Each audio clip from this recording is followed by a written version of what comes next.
Europe 1. Europe Matin, Dimitri Pavlenko. Place à l'édito éco. Bonjour Nicolas Bouzou. Bonjour à tous. Et l'information du journal Les Échos, les prix des voitures d'occasion battent tous les records en ce moment. Ouais, la pandémie, la guerre, le réchauffement climatique nous ont fait basculer dans une économie de rareté. Alors les concessionnaires automobiles avant cherchaient des clients, aujourd'hui ils cherchent des voitures et des vendeurs. Avec les pénuries de semi-conducteurs, les pénuries de métaux, les tensions dans les usines, les délais de livraison des voitures neuves s'allongent, ce qui fait monter la demande et les prix sur le marché de l'occasion.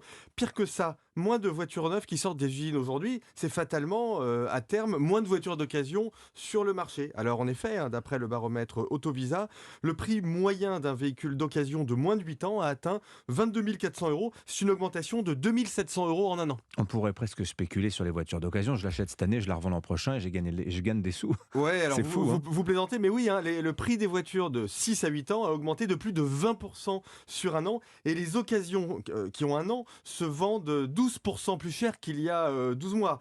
Je vous conseille d'ailleurs, chers auditeurs, d'acheter une voiture en bon état parce qu'il y a aussi une pénurie de recrutement dans les garages. Moi, j'ai crevé un pneu il y a quelques semaines. Le premier magasin de pneus m'a dit on n'a plus de pneus. Le deuxième m'a dit on n'a plus de monteur. Bon, j'ai pris mon vélo.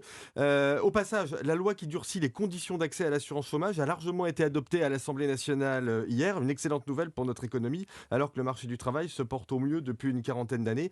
On trouvera peut-être davantage de monteurs. On ne reconstruira pas, Dimitri, les filières uniquement par des aides. Qu'est-ce que vous voulez dire par là ? Mais regardez objectivement l'état de la filière automobile française. On a une pénurie de véhicules. Les constructeurs français ont tardé à prendre le virage de l'électrique. Et en même temps, on manque de bornes de recharge. Il n'y a pas assez de gens qui travaillent dans les concessions, ni dans les garages.